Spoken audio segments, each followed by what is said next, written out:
అందరికీ నమస్తే. నేను మీ రాధి. Welcome to Sri Aarshanidhi. నీలాద్రి నివాసాయ నిత్యాయ పరమాత్మనే బలభద్ర సుభద్రాభ్యాం జగన్నాథాయ తే నమః.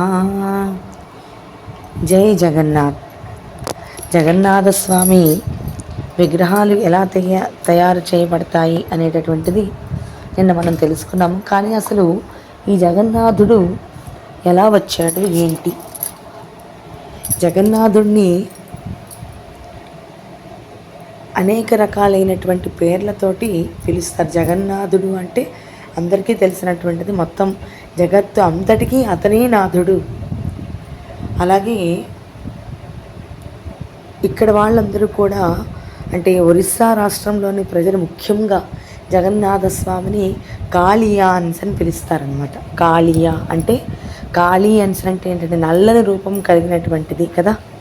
అలాగా స్వామి కూడా నల్లని రూపాన్ని కలిగి ఉంటాడు కాబట్టి వీళ్ళందరూ కూడా కాళియాన్స్ అని పిలుస్తారు ఇక్కడ. ఇక ఇంకొక పేరు జగన్నాథ స్వామికి దారు బ్రహ్మ.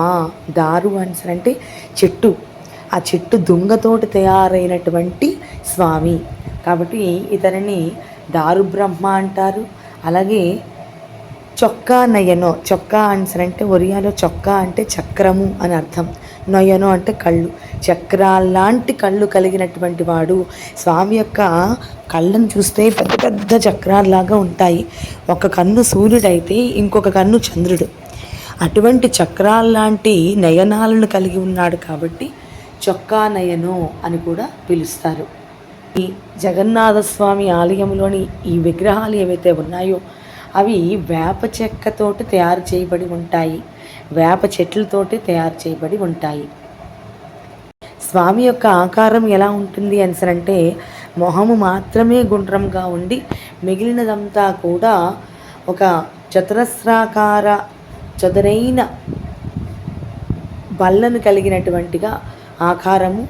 ముఖములోనే ఛాతీతోటి ముఖం కలిసిపోయినట్లుగా ఉండేటటువంటి విగ్రహము ఉంటుంది. అలాగే చూస్తే కనుక ఆ ముఖానికి ఎటువంటి మెడ కానీ, చెవులు కానీ, మరి ఇంకా ఇతర ఏ అవయవాలు కానీ ఉండవు. కేవలం అనాది నుంచి అనంతం వరకు, అంటే ఆది అంతము లేనటువంటి వ్యక్తిని సూచించే విధంగా పెద్ద వృత్తాకార ముఖం ఉంటుంది. అందులో పెద్ద పెద్ద కళ్ళు ఉంటాయి. అవి కూడా కనురెప్పలు లేని విధంగా రెండు పెద్ద స్పష్ట వృత్తాకారంలోని ఒక కళ్ళు ఉన్నాయి. ఒక కన్ను సూర్యుడిని, మరొక కన్ను చంద్రుడిని సూచిస్తూ ఉంటుంది.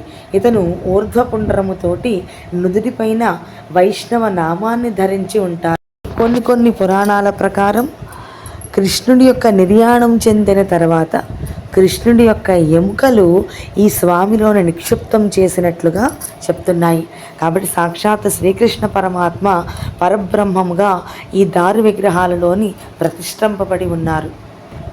ఆ మూడు చెట్లను వాళ్ళు, ఇవే చెట్లు జగన్నాథ స్వామికి విగ్రహాలకి తయారు చేయడానికి ఎలా గుర్తిస్తారు అంటే, జగన్నాథ స్వామిని తయారు చేయడానికి కావలసినటువంటి ఆ వేప చెట్టు మీద స్వామి యొక్క కళ్ళు రెండు చిత్రించబడి ఉంటాయి. స్వామి యొక్క కళ్ళు ఎలా అయితే పెద్ద పెద్ద కళ్ళు ఉంటాయో అటువంటి కళ్ళ గుర్తులతోటి ఆ వేప చెట్టు ఉంటుంది.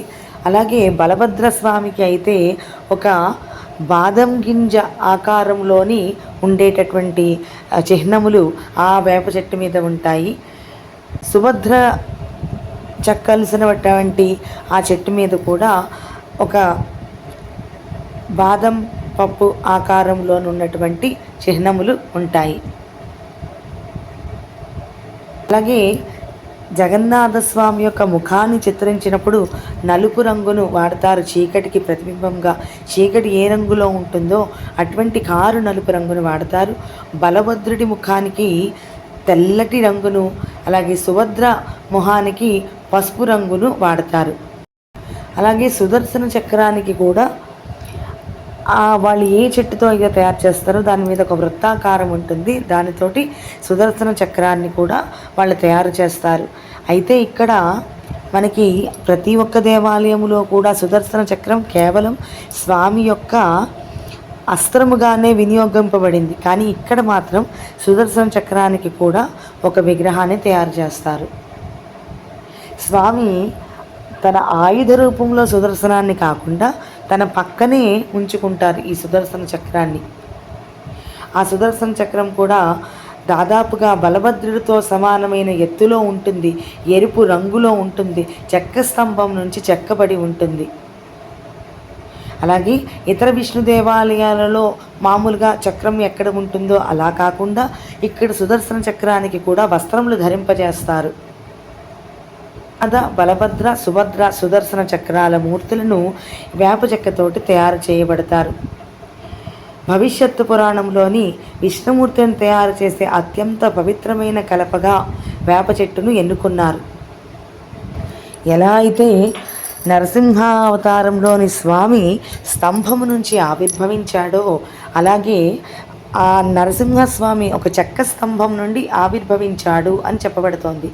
అందువలన జగన్నాథుడు కూడా నరసింహస్వామి అవతారానికి ప్రతీక కాబట్టి ఇక్కడ జగన్నాథ స్వామి కూడా దారు బ్రహ్మగా వేప చెట్టు యొక్క దొంగతోటి తయారు చేయబడుతున్నారు, ఒక చెక్క మూర్తిగా తయారు చేయబడుతున్నారు.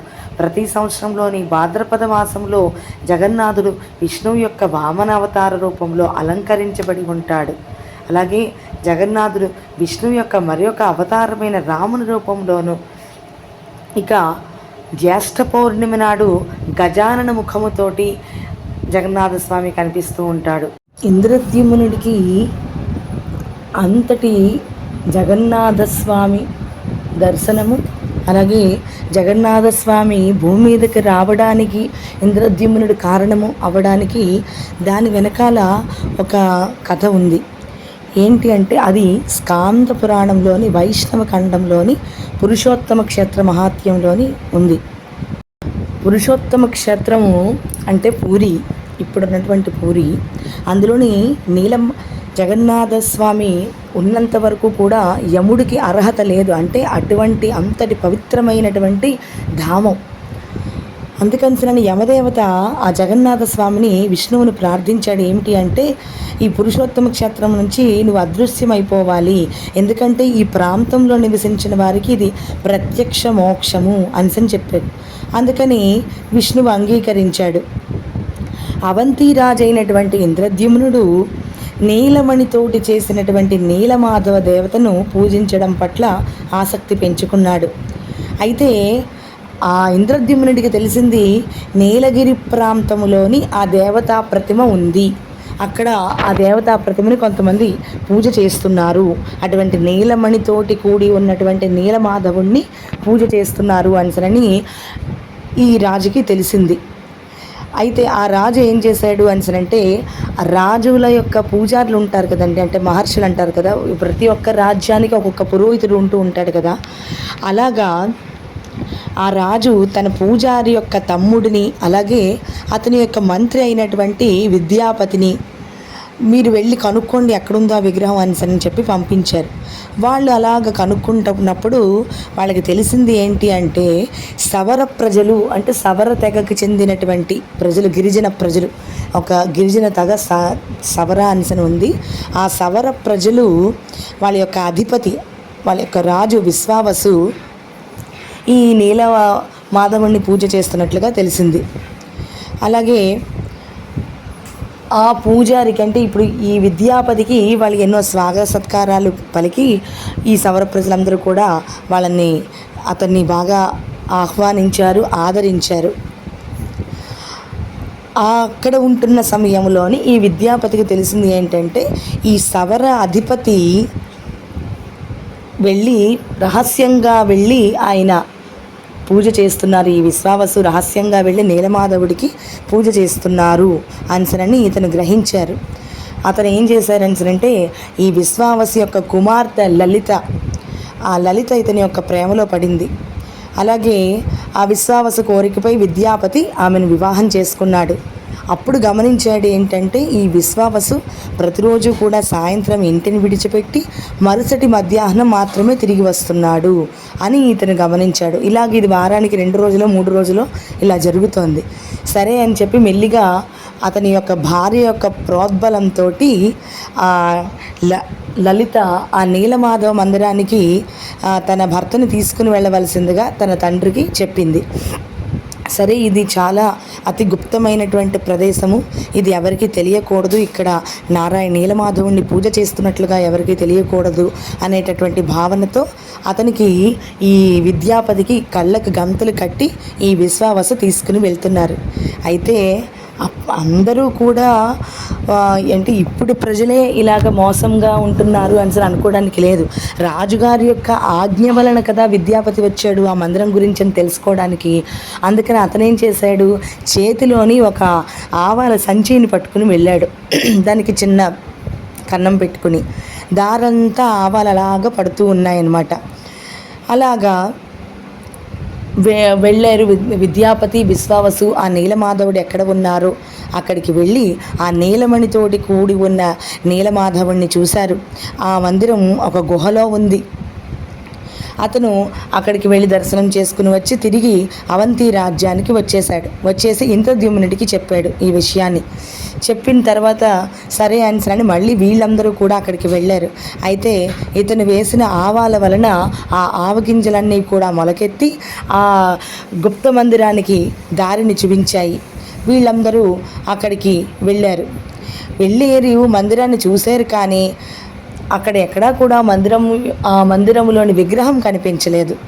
3 పగళ్ళు మరియు 3 రాత్రులు విష్ణువును ప్రార్థించిన తర్వాత వారు విష్ణుమూర్తి ఆ ఇంద్రద్యుమ్నుడి యొక్క స్వరం విని మీరు ఈ ప్రకారంగా ఇది చేసింది ఇది సరి అయిన పద్ధతి కాదు, మీరే మోసం చేసినని తెలుసుకున్నారు, ఇది సరి అయిన పద్ధతి కాదు అని చెప్పి అతను ఏం చేశారు, సరే మీరు ఇలా వచ్చారు, నన్ను ప్రార్థించారు, నేను సర్వవ్యాప్తిని, అందుకని చెప్పేసి మీరు ఇంకా మళ్ళీ మీ రాజ్యానికి వెళ్ళిపోండి.